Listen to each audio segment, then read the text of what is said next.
I am grateful that we have the opportunity, right, to start off every Tuesday. Energy is a renewable resource. It is one of the only things that I can think about where I can come in and I can make a choice to show up with enthusiasm.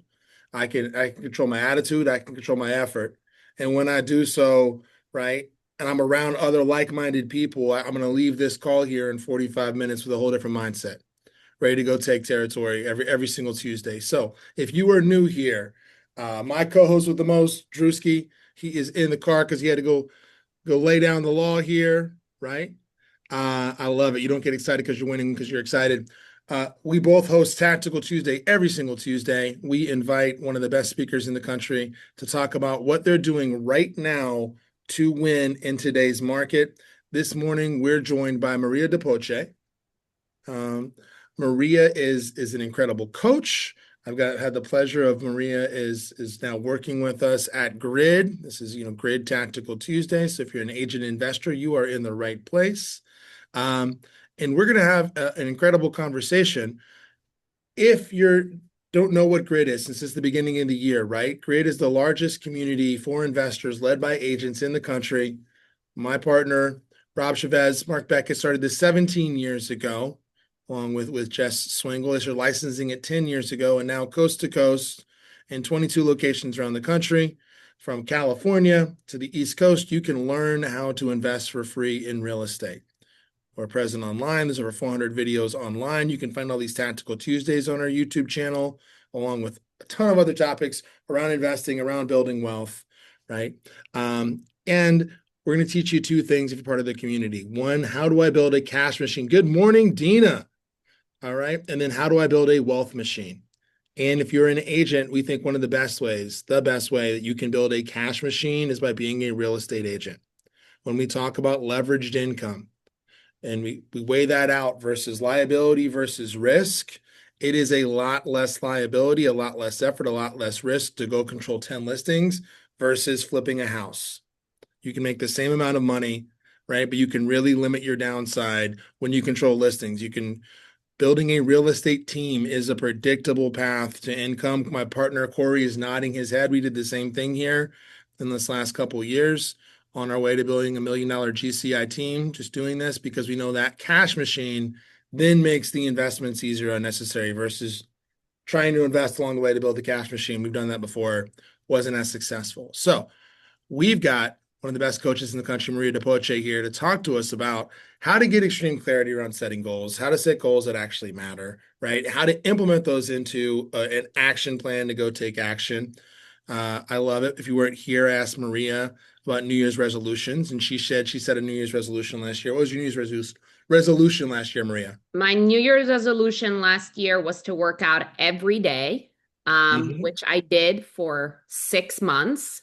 So I worked out every day for 6 months, and then I worked out 3 days a week all year long. So I had a 52-week workout streak, Love it. which was awesome. So fun. I love it. So, right, because I set some big goals, and we had a conversation. We initially talked about having a really big conversation about setting really big goals, and since I was setting big goals, totally stretches. And is there anybody else here that like me hasn't made a New Year resolution yet? Because I talked to some folks that are on this call. That's what I thought, and they're like, actually, I still have to do the December homework. I got a little sick. The holidays were there.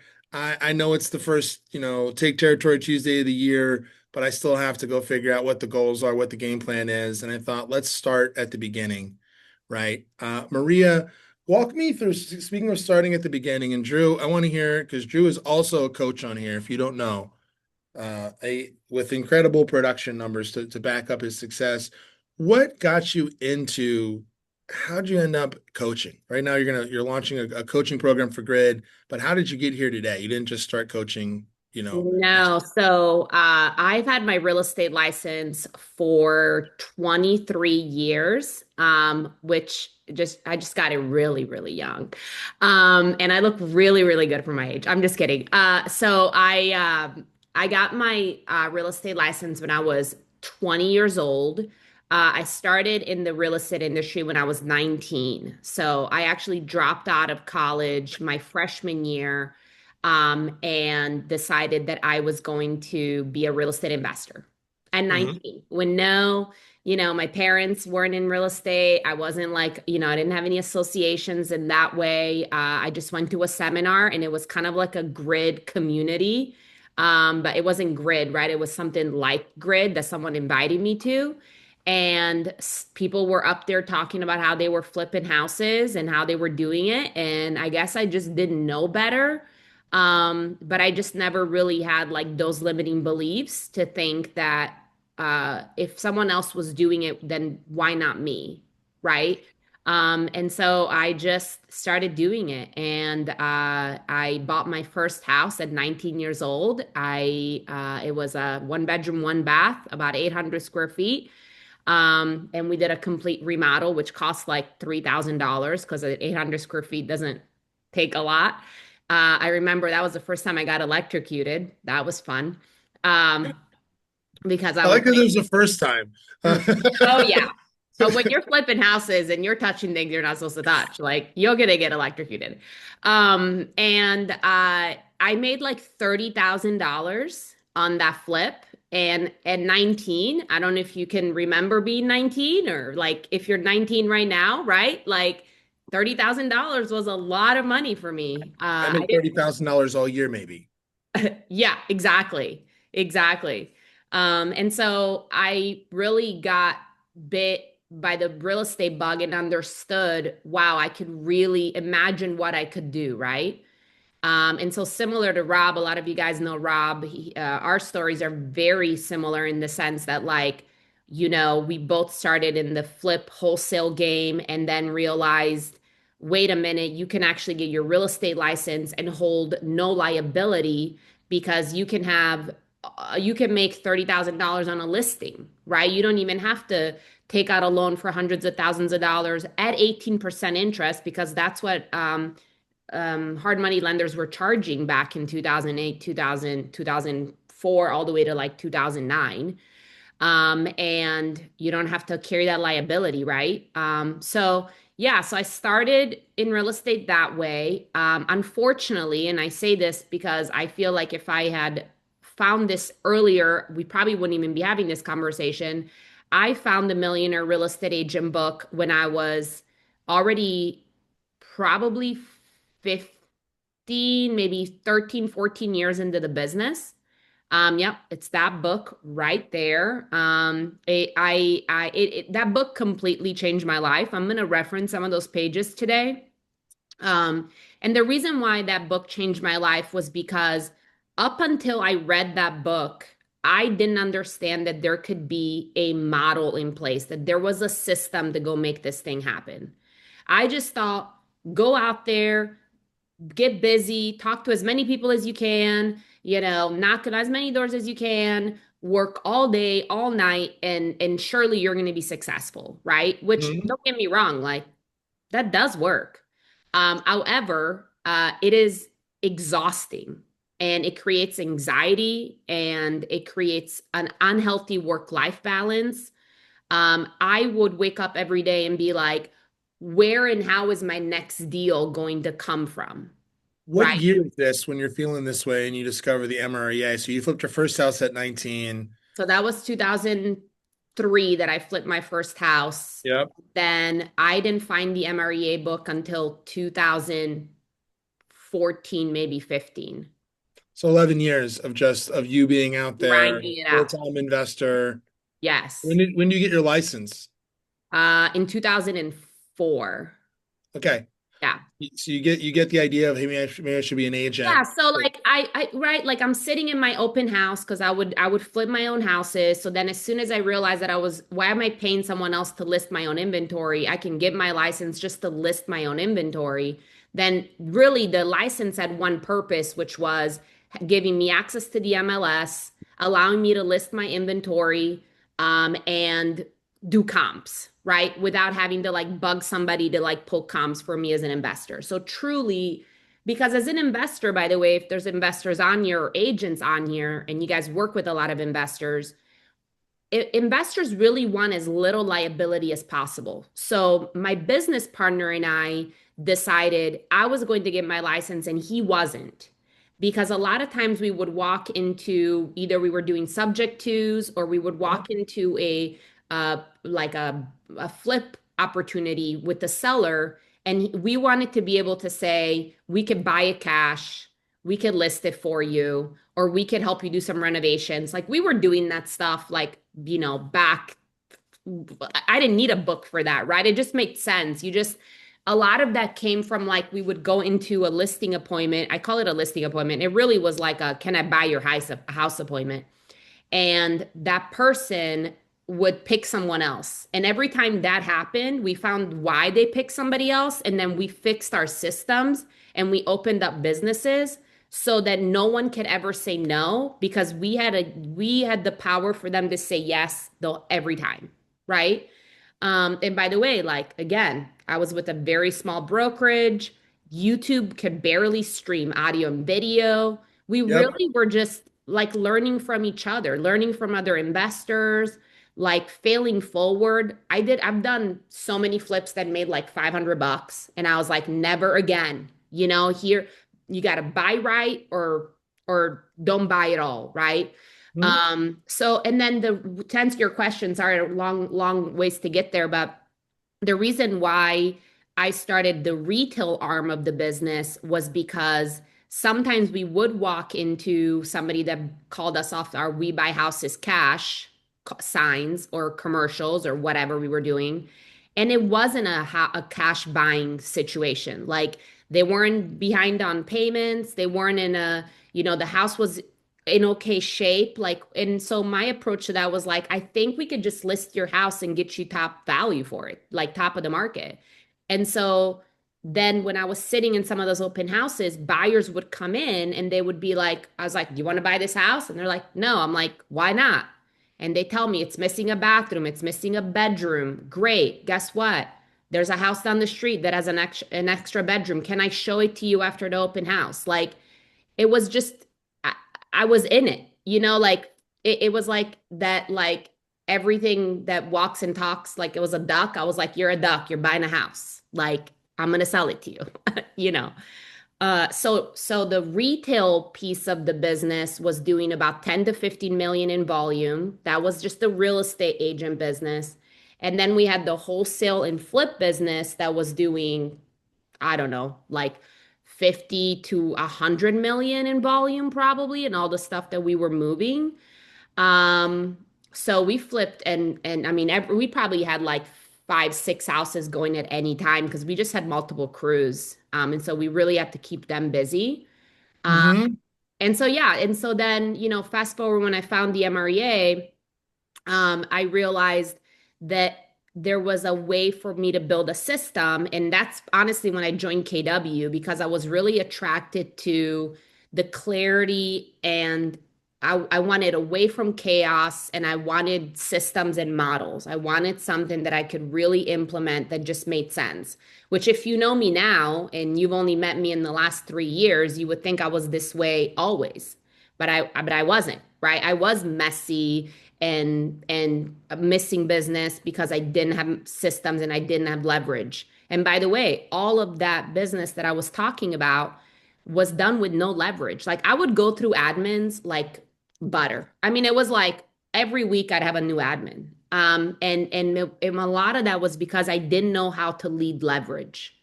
And that's something I learned, obviously. So fast forward, read the MREA, joined Can I, KW, can I which double click on that really quick? yeah, So if you're not familiar with this, what happened is Gary Keller's pretty fascinating because he started a brokerage, was very successful at selling. Like it just some of the stuff really clicked. And hearing his story is fascinating because it's very much like an accidental businessman. He only went to college because his yeah, parents enrolled him in college. Like go listen to his podcast.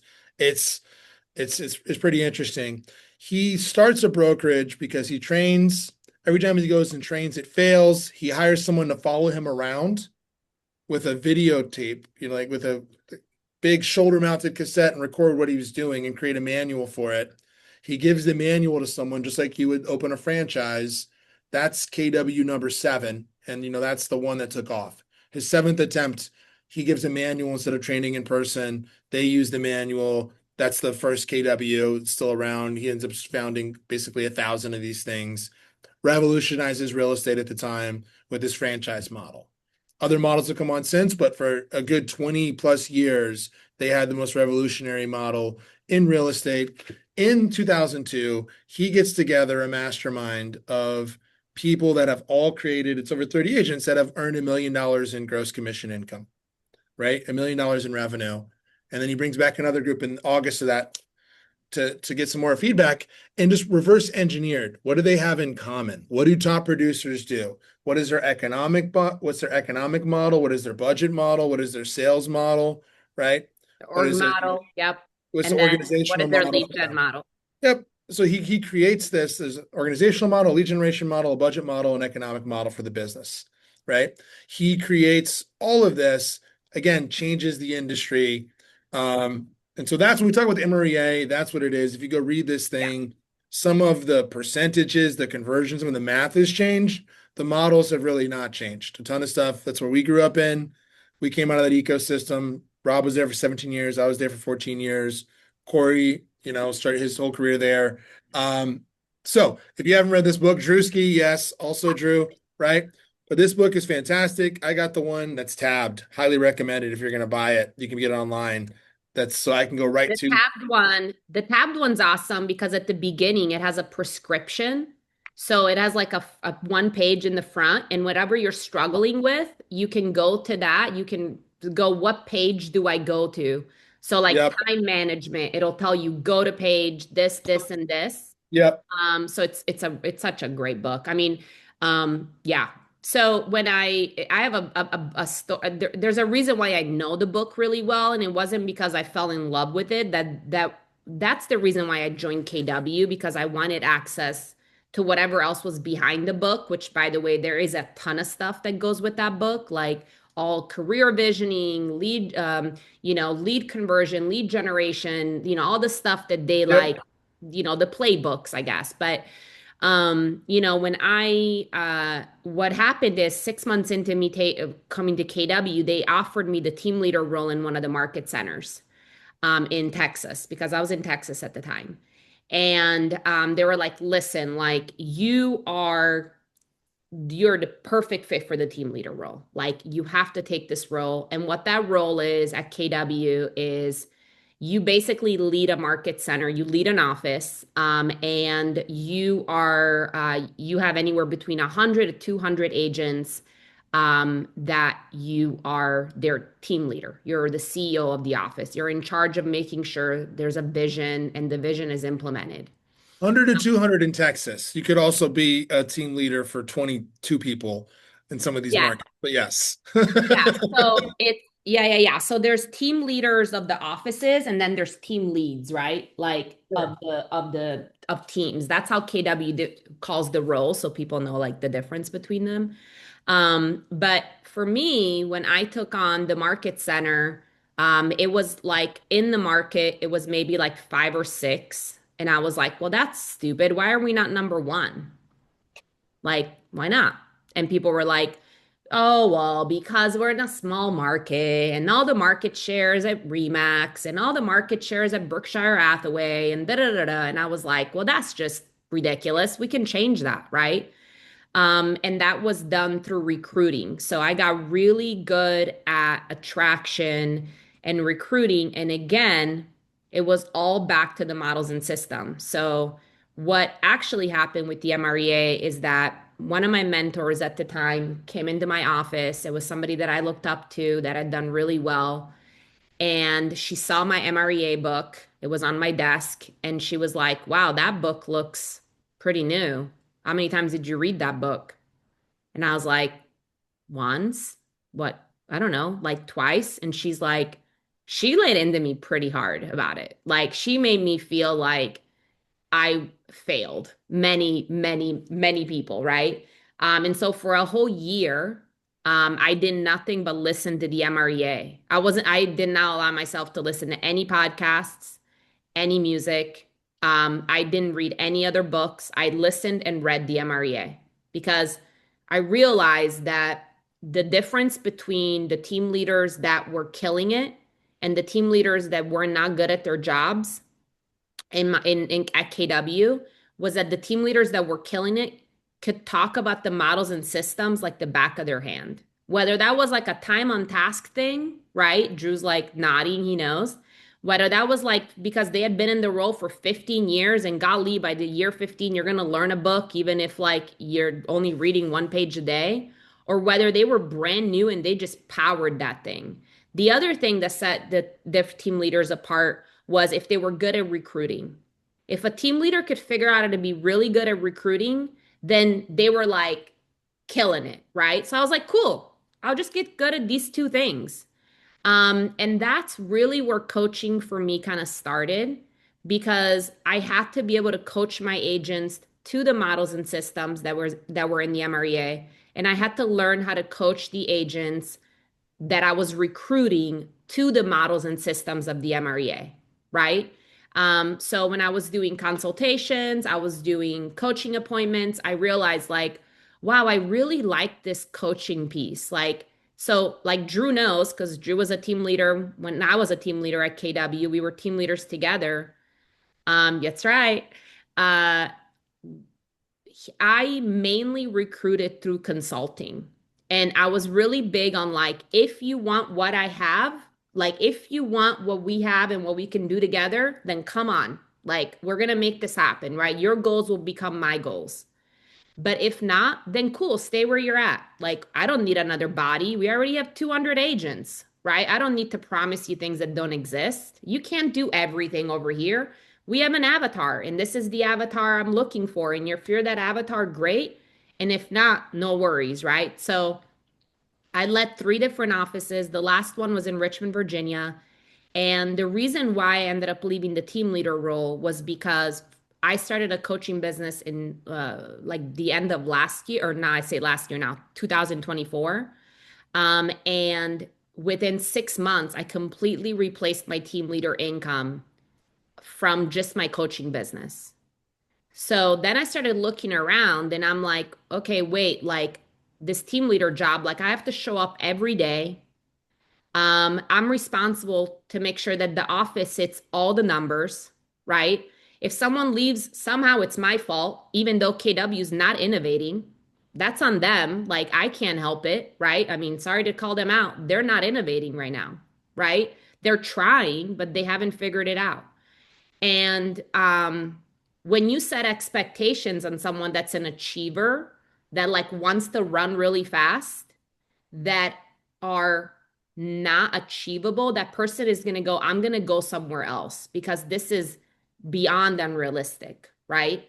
And so I just made a decision that the team leader role wasn't going to be a fit for me because I switched from I want to train people to I want to help transform people because that's what happens during coaching, right? So when you're in a really good coaching relationship, what happens is that you are spending money typically to be in that coaching relationship. And here, listen to this. If anybody doesn't hear me at all, please hear this. If you are on a team and you have a director of sales, you have a production person that like for Casa, for example, that would be a lead, right? If you have that person, I promise you, you are paying for that person, right? You may not be writing a check physically, but the split that you have with your team lead is what's facilitating you paying for that person. So take it seriously because you are paying for it, right? But something magical happens when you write that check. And I have a couple of my coaching clients on this call, and they know that when a able person shows up and says, I want to achieve my goals and I'm willing to pay for it, and you have a coach on the other side that's like, let's go. I actually know how to do it. Like, I know how to get you there. Then it's magic, right? There's just Mhm. that magic that happens. And if you guys can tell, like, I'm insanely passionate about coaching because I see the difference that it makes in people's lives. And I live everything that I tell people to do firsthand. Like, I'm the guinea pig first, right? I love it because you took us on a journey. You started at, hey, 19, I'm flipping a house. Everyone, right? If you're an agent investor on here, this is going to appeal to tons of us. I want to go flip a house. Flipping a house is the greatest thing ever. I can't believe you can make this much money flipping a house. Then you do a couple, you do one for $500, right, Corey? Or we do a little historic houses because uh Hmm. we're optimists. I can't think of the word I want to look for. Hmm. We're Glutton for punishment. There we go. You're right. No, we're just okay, God, what's the word I'm looking for? Pathologically optimistic. We are pathologically optimistic, looking on the bright side, and you don't make any money. Um, the math is pretty interesting if you look at the curve for this. I'll have to pull it up for us next time. But it's you've got to do like a 50% gain to offset a 30% loss. Like the way the math works on compounding returns is when you start taking losses, it really crushes you long term as an investor. So I get into real estate. I do real estate at a high level. This is the transition. Most people do stay in this game for a long time, right? But I'm still in the Hmm. transaction treadmill. I still got to get up and run these businesses. And then I discover that, hey, there's some systems, there's some models. We can have predictable income. We can run this like a business, which is the 7 levels of freedom we teach in Grid here, right? Correct. But how do I get to running a business like a business? And then you realize, like, hey, what do I do better than anyone can? Man, Maria's coaching. If Corey is team leading, it's like me consulting. Travis can go on this appointment. Me sitting here, he's doing something right now and being like, hey, let me solve this for you. Let me connect you with my attorney really fast. Like this is the solution, even though we talked to the broker. Again, what's the highest and best use of your time? You're going to go on an inevitable journey as you do this, or once you start owning a business, right? We've got to get into leadership. Then we're in leadership. How do we expand? And so I love that. That's why you're on this coaching journey. It makes sense where you are. So I'm glad we set the stage because it's the beginning of the year, Yep. like the journey we're all looking at going on here. We talked about setting some big goals. We got some achievers on here. Drew's on here as well, about how to do that. Do you want to run us through? Yeah, so goal setting could be like a whole call for us, right? Yes. Because there are so many facets to goal setting. And the biggest thing that I will tell you is all my coaching clients right now are already, yes, as of yesterday, they were working on the focus and the priorities that we set in their business plans last year. So all the goal setting, so they're not starting on January 1st going like, "Oh, what should I be working on? What how much money do I want to make in 2026?" Right? And so when it comes to goal setting, I have heard all the way. So first of all, only 40 to 50% of humans in the United States even set goals ever, right? All year long. And so that tells me, see, here's how I think about that. I go, cool. So to lap the rest of the 50% that isn't setting, I'm gonna set goals. So I'm already ahead of everybody else because there are 60 to 50% of people that aren't setting goals. Check. Like I'm gonna check that box, right? I'm gonna set goals. I love that. And if you didn't, go watch Matt Miali's session from December. If you're new, if you want to know how to set goals, what the job is, he lays it out beautifully, right? How do I get 250 people, 250 people in the database? How do I add Yep. value? How do I keep adding them? That's Yep. really all my job is when I'm brand new. So if you're brand new, you don't know what you're doing, go build your Oh, database. that was like, yeah. So Priority setting number one. goals, we're already in the top 50%. Give yourself a pat on the back. We got some goals set. Yeah, Fantastic. done, right? Like you're right. It's that simple. And the second thing we need to do, so there's a lot of different ways. The economic model walks you through it. Gene Rivers, which is one of the top instructors at KW, talks about a lid exercise, which is lifestyle investments and debt. And he's like, go figure out how much it costs you to go live your life by design. So what happens a lot is this. I'm gonna just kind of run you through what happens with people because I see it so I saw it so often is they will set a goal and let's say that that goal is $100,000 a year, right? And then they'll pay their bills because, of course, nobody's going to go be homeless, right? So they're going to pay their bills first. And let's say that's they thought it was 50,000, but really it's going to cost them like 60,000 to pay their bills. And then they have taxes. So let's say another 20,000 goes to that. And then they're not even going to know where the rest of the money goes because they're not holding the money accountable. They never made a plan for each one of those dollars. So they're just going to either, spend it, like maybe go on too many vacations, buy too much stuff. Like none of the money's being held accountable. So then when you look at the end of your year, you go, I have no money left to go do anything that's impactful. And what I mean by that is, why are we doing all of this, guys? Like, there has to be a why behind why we're doing everything, because if not, listen, you can go get a job at Costco and show up every day and punch in. They are actually a great employer.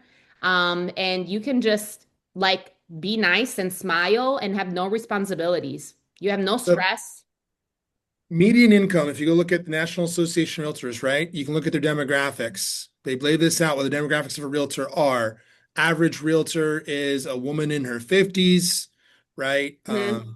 And the median income, if you've been doing this for 15 years, is like $85,000. So once we factor in paying self-employment tax, like we can laugh about that, but you could be at Costco with benefits. You could be Yeah, at Bucky's making there are many things you could do that would get you the yeah. same level of income as an average real estate agent. And by the way, that makes no sense to me, right, Justin? Like, unless you are unaware of what you're doing, which now 31 of you guys are on this call, you can't say you're unaware of it. There should be no reason why you are working in this business to basically just barely get by. That's Yeah. just stupid, right? Because we can go out there and we can make such a big impact in the world. We first have to make an impact in our lives, right? We first have to build the wealth machine that is going to generate enough passive income to go help other people, right?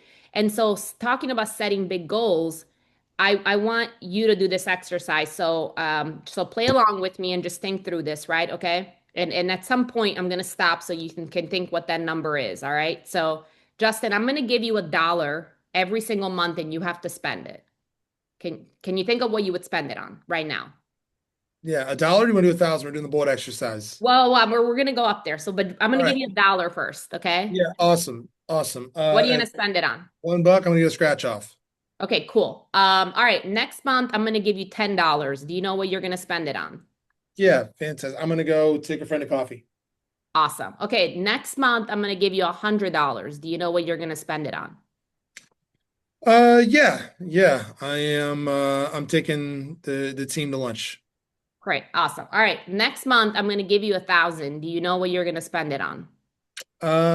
Yes, there's some stuff at the house that I wanna put some cabinets in the laundry room. Okay. Now the month after that I'm gonna give you $10,000. Do you know what you're gonna spend it on? I don't. But Okay. let's say I could go, if I'm talking basic needs for myself, Yeah. and I have to spend it doing this exercise before, might buy a new car. Okay, perfect. So Used, here's the a deal, used car. right? The game of the exercise, and we're gonna keep going one more level, but I'm just gonna walk you guys through what we're doing. You have to spend it like it's 10,000 a month, you get it unlimited, and you have to spend it every month, right? Completely spend it. You have to go to zero every month, okay? And no, you can't put it in your brokerage account like my fiance tried to do, right? When I did this exercise with him. You have to spend it, right? Okay. So 10,000 a month sounds like you're a little hazy on what you're going to do with it. All right, so Justin, here's the deal. Next month, I'm going to give you $100,000 and you have to spend it. Can you think Sure. of what you need to spend it on? What I need to spend it on, I'd have Well, to, what you would spend it on? and it can't be income producing. Nope. Yeah, it'd have to be travel, or the only way I could get close to spending that amount of money would be there's buy another primary residence. Like there's not, I don't have that far outpace it. My burn rate every month is about 5,000. Okay, so here's the point, right, of this exercise. So I did the exercise about 2 years ago. Somebody walked me through this exercise. And what happened with me, similar to you, is that I got to 10,000 and I was like, yeah, I could spend 10,000 a month. Like I could buy some things, extra things. I could buy my family some stuff. I can pay my expenses, that kind of thing. When it got to $100,000 a month, you know what happened? Is it stopped being about me and it started being about other people. what can I go do for others? What could I go start a foundation, right? Like one of my life dreams is to have like an animal rescue.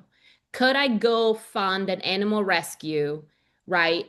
With 100, because what's interesting is when you make $100,000 a month and you have to spend it, you have to start thinking like, what am I doing with all this money, right? Like you have to be really, your full-time job becomes, how do I spend $100,000 a month? Right? Which is a really fun game to play. And so for me, right, that became my goal. My goal became I want to go make $100,000 a month so that I can go make it about other people. And so that's what I mean by why are we doing this just for ourselves? Like just to make minimum wage? Excuse me. No, thank you. If I'm going to work hard, I want to return on that, right? Um, Hmm. so that kind of brings me to what you and I talked about yesterday, which is why do we set big goals? We set big goals because if I were to only set a goal to make $10,000 a month, I would do things and answer questions like, how do I go make $10,000 a month that fit that question?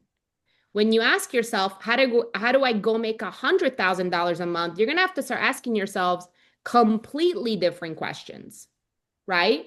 Because the way you make 10 isn't the way you make 100. And so when I talk about setting really big goals, that is the best exercise I can walk you guys through because setting big goals allows you to create a plan, to create a path that looks different than if you were to set a small goal. If you say, I want to sell a house a month, great. You can sell a house a month by literally just being an idiot and walking around and talking to people. Hey, do you want to buy a house? Hey, do you want to buy a house? Hey, somebody's going to say yes if you say it enough times, right? But if you say, I want to sell 100 houses a month, okay, cool. What does that look like? What are the systems? What are the models? What are the people? Who do we need in our world? Now we're answering different questions. We're focusing on different priorities because we are answering a question that is a bigger question. Does that make sense?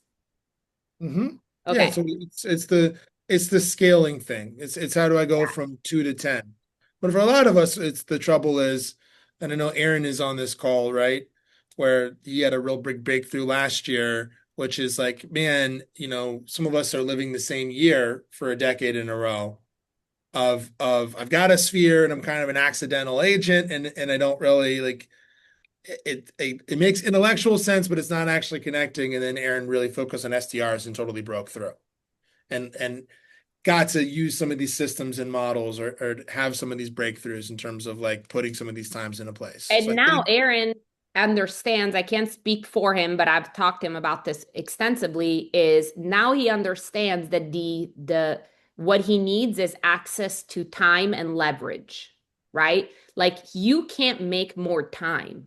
You literally can't. There is only so much time in one day, which means you now have to access leverage because there is no other way to do more yourself. You now have to go employ systems models, which part of that is leverage, which is mhm, people leverage, right? You have systems leverage, you have people leverage. And by the way, like I'm like I'm not saying that this is going to happen overnight, right? Like it took me, people say like, "Oh, they were an overnight success." No, they weren't. You know, I failed forward so many times with hires, right? Like my last two hires were my best two hires I've ever made. Why? Because they were the last hires I made because I learned, right, who not to hire all the way through until those two hires of like what does talent talk like, what are the telltale signs of somebody that's going to show up and do the job well, like who do I want to be around, what are their priorities, um uh, so a lot of times we think we have to hire people like ourselves and that's not always the case, right? You need different players on the team. But that would be the thing I'll tell you guys about when you're setting goals is yes, figure out where your bills are. That's important. We want to cover our nut. We need to cover our business expenses. But the other thing that we need to cover is the life by design part, right? So, like last year, my fiance and I decided that we wanted to try having a short term rental. And that was going to cost about $80,000 to put down and probably another $20,000 to $30,000 for remodeling and just getting the property ready for the market, right? So that is an additional $120,000 that he and I had to come up with to go make that investment. Yo, when you guys hear about people making investments and buying properties, that money didn't just come out from thin air. They didn't just like get blessed by God and look at their bank account and went, oh, wow, I have an extra $120,000. Let me go spend it on an Airbnb. No, they made a decision that they wanted to go make that investment. And then they took that money and they backed it into their profits, right? So they go, I need to go profit an additional $120,000. How do I go do that? If you're an agent, well, you need to go sell 15 houses at a $10,000 average commission. That's $150,000. You're going to pay taxes. You're going to have some expenses. And there you go. You have the money to go buy a house or an investment property. And I bring all this as a point because Rob said something yesterday on one of our Casa calls, which was like, you need to know why you're doing this, and it can't just be to pay your bills. Because I'm sorry, but like me personally, I've been paying my bills now since I was 19 years old. I'm about to turn 42. That doesn't like really excite me to like make my mortgage payment. I'm not like, woohoo, I made my mortgage payment. I'm winning. I know some of you guys, it is a win because I used to be there too, right? Justin, You're 100%. looking at the brokest guy in real estate. I was so broke, working for people, didn't think I could sell, was working for 15 bucks an hour for other people. Like it took me Mhm. so long to figure out how to make any money. I thought money wasn't So, important, so I made no money for most a of my life because I was like, why 100%. do people care about money? And now, then I realized because you need to be able to live, but it's yes. Yeah, but what happens when you, because I'm now I've led, three offices since 2016, 15 until, last year is I watched a lot of people just pay their bills year over Yep. year over year. And eventually they burnt out or they got out of the business because it was a lot of work for not a lot of pay. It is Like, a lot right? of work to not it's I started a sign spinning business little on the side, and I remember doing it and looking back and being like, I made 30 grand, and I could have made the same amount of money waiting tables. Hmm. And it was Yeah. just so obvious to me. No, I got to learn and do a lot of things, and it pushed and stretched me running a business. But yeah, Yeah, you this burn is a out. lot of work to just pay your bills. If you're Yeah, it's a gonna lot do of this, work. this is a crazy amount of work to just pay your bills. And what's fascinating, and anybody on here that's selling at a high level and has figured out leverage, is that Corey, many other people, Drew, like we all have the same hours in the day, right? So we're all going to spend the time working in those hours. If that's 5 hours, 6 hours, 7 hours, the difference between the people that are like selling 100, 200 houses a year and the people that are selling 12 is what they're choosing to do with that time. And the reason why people that win are winning and the people that are only selling a house, three, four, 5 houses a year are not, is because the people that are not winning don't have good priorities and good goals. They Hmm. don't have a business plan that is like not I want to say achievable, but like that's the wrong word. They don't have a business plan that would get them to sell 100 houses a year. They have a business plan that's going to get them to sell 12 houses a year. I can I tell? So this is something I think, and so two things I'm thinking, Maria. Are you free next Tuesday? Yes. Let's come back. Let's walk through. We'll give some homework before we go. If anyone's free, we'll go through exactly how to create a business Yes. plan. And Corey can share his. We can dive into here's a 113. Here's how we time block to that. I know some people are on here because they want to go through this, but I think we talked about what we had to talk about. There's no accidents in that. When I was thinking about just how do I make 10,000 to spend 10,000, I wasn't that excited about it, right? Money is good for the good that it can do, right? Yep. And it's love of money is the root of all evil, right, Tim? Right. Not money, love of money. When I started thinking about, hey, what could we do this year? This year we raised $90,000 for our local food bank, That's right? We started amazing. 90,000 meals, $30,000, you know, we were able to make a donation, get it matched, and then we got that donation matched by some corporate donors and raised another 5K from our community. Like when you start doing that, then it's a very different conversation, right, Corey? I'm not at all embarrassed to be like, how are we gonna make two? How are we gonna sell 200 houses next year? And Corey and I are not really, in some ways, money motivated, but not in different sorts of ways. Security maybe, but not really material. If you see Corey rocking this new, Corey's decided for a new pair of New Balances, but he's just a frugal guy. Um, when it is about what could we do, what can we give back, what can we create? Dina is on here. We've done some things. Dina's husband built this incredible stadium here in town. We did an event where, she was able to get him to give us a private tour, and we raised, another few $1,000s for our local charity. Like that's the stuff that gets us excited. When we started setting goals, big goals about what the business could do, then it sort of changed the goals that I was setting. Everything we do in Grid is the same way. Why would I work with investors? Oh, I could work with multi-transactional people. I could go one to many. I could do the same amount of work and sell one person 5 houses. 100%. Like, right? How could I unlock this? But it was very difficult for me to like set gigantic goals until I started thinking about acting on behalf of other people. And for me, Hmm. it was because I became a spokesperson for a young person's organization. And we started a nonprofit. And so it was like speaking on behalf of these other things totally changed my perspective. And this is deep into this after I'd already been running a team and still like having trouble running a team for someone else. But maybe if it's for you, it's just what could I do with this one thing? For Drew, go back and watch Drew's story, right? Drew sold, how many houses did you sell in one year, Drew, when your son was sick? 106. Shut up. What volume is 106. that? Wow. 106. 84. 84 million. 84 million. For context, Corey, what did we do this year? That's We crushed it, beautiful. by the way. We Yeah. grew we And that, grew and we grew 70%. What did our whole team do this year, Corey? Close to 35 million. 35 million.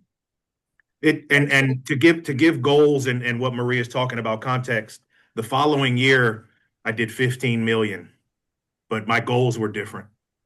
My why was different. And so the power of the goal and the why that Maria's talking about is very powerful. And taking a deep dive into that is something I have to do every year, or else why would I get out of bed? Yes. Yeah, and So what I would love to do next week is walk you through some of the questions you should, some of those big goals. Because a lot of people don't know what to ask themselves. Like that exercise I took you guys through, that's something I learned from somebody else, right? That wasn't something I came up with. And Ooh, that's why it's who you surround yourself with that matters, and who you're talking to and what kind of conversations you're having. Maria, can we send out we sent out this recording. Julian, can we send out that exercise to everyone that's on this call? So that call, it's the spending the money is a really valuable tool because it stretches you financially. I remember doing this and realizing like, man, it would cost me maybe $30,000 physically to do everything I'd want to do. Cryo, massage every single week, having a chef make all my meals, going to, private coaching. Like there's really not more. I was looking, I was like, I can't really spend more money. I mean, I could just to spend it, but Right. realistically, like to do what I want to do is like I can go to Clean Eats, I can get a personal trainer, massage once. Well, and here's what's really cool, right? Let's say that you are making 50, 60, $70,000 a month, right? In reality, what you would do, because you're smart, and me too, is I wouldn't just go spend it. No, I would go buy investments that then would return $100,000 a month, right? So what's funny is Seth and I, my fiance, because he knows I'm gonna make $100,000 a month. Well, I already have the plan. It's already in place. You guys already know like what I'm doing, right? Like this machine is already being built. So what I tasked him with is, babe, go figure out how we're gonna buy $100,000 a month worth of investments and where that money needs to go. So that's what he's working on is, shoot, how do you invest? Like that takes some work, he's right? working on the wealth machine. Correct. How do I create the wealth machine? How do I create consistent opportunities, right? You got to Yeah. build a whole machine. That's why we talk about Yeah. zoning and all these things that we talk about and finding deals and creating deals. Yeah. Okay, so this week, what's our homework, coach? to get ready for I next would week? say spend time at the very least figuring out what that number is for you that you're making every month, that it stops being about you and your immediate family and starts being about other people. What's that? Is it 10, 15, 20, 30? I don't know. Work through the math and get yourself to a place where you know what that number is. Yep. I highly recommend that exercise. It sounds silly, you don't think you are, but there's always lifestyle inflation creep. There's money you should be spending. Maybe you don't do your laundry anymore. Maybe you have a cleaner come. There's some money that you can get your time back, a lawn service, whatever. Like, but there is a point at which it's like, nope, I now I'm just keeping up with the Joneses. I'm just gonna go invest. And it was Yeah. useful for me because yeah, it helped unlock these things when I was still making $35,000 like in real estate. Doing this exercise still like opened things up for me of like, oh, okay, yeah, things would really change if I made 70, but if I made 130, they wouldn't change. Like I Mhm. would just invest the excess. There's not a lot of things I'd want to spend money on. Yeah, And that and then number's next different for week, everybody. if you want to have me on next week, I can actually like walk you guys through a few questions of like setting goals and different priorities, and then what does that look like on an actual business plan? And Corey's got his done. I know Lauren had hers. We can walk through, Perfect. hey, Yes. how do we then take that and then calendar that and implement it? Yeah, makes sense Yes. for everybody. Fantastic. Anybody have a goal that they've set they want to share? That's right. What's the stats? 50% of people don't share goals. What about people that write them down? What happens when they write it down, Maria? What's the stat? Oh, they're like it go. I mean, first of all, if you're setting a goal, you're already ahead of the curve. If you like 80% of people that achieve their goals, it's because they wrote them down versus Mhm. the people that don't, that just set a goal and don't write it down. What about if you share it with somebody else? Because I see Shree's raised your hand. What does it do then? It goes up even more, right? Oh, when you put accountability in place, which we didn't get to talk about that at all, how are you going to fail? If you have a true accountability partner, like somebody that wants it for you as much as you want it for yourself, they're not going to let you fail. Yeah. So Sheree, what's your goal? I see your hand raised. Oh, well, I wasn't going to say my goal. I was going to make a comment. But our goal from a company point of view is 1,000 loan apps this year. Okay. So it's like super huge goal. But I was going to say that I looked yesterday to see when most people quit on their resolutions, and it's January 17th. They Oh, it's called 17. January 17th. So I thought it was January 7th. I thought most people quit their goals by, so they got 10 more days, man. That's good. And We we're got we no, got they're better. good. We They're got good. better. So the gym's gonna empty out on the 18th, y'all.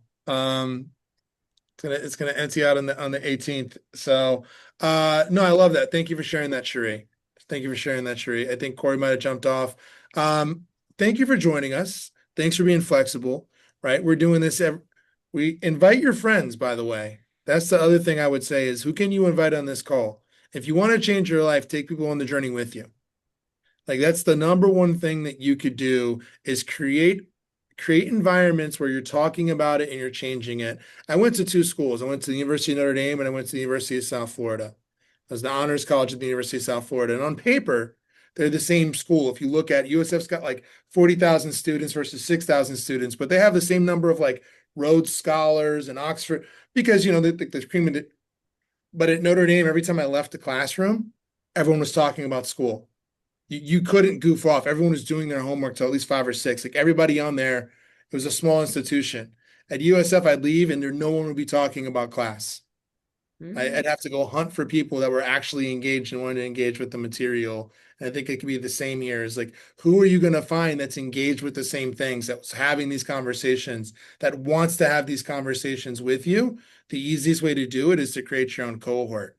Take it on there, find people where you can explain this stuff to them. Teaching is the pathway to mastery.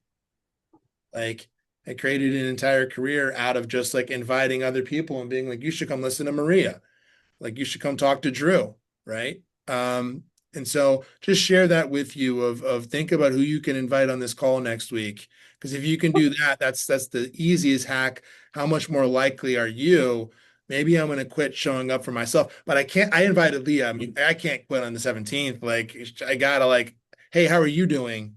Sometimes I don't know if you have trouble showing up, I bet you might be the kind of person that shows up for other people. It usually goes one way or the other. So why don't you find someone that you could show up for? I love it. Maria, thank you so much. We're going to see you next week. We're going to go Sounds take some good. territory. What'd you Go say? take some- So we're going to go take some territory. I got the whole team That's waiting right. outside. We're going to go make some phone calls. We're going to go invite some people to grid. I love it. Have a great day, everybody.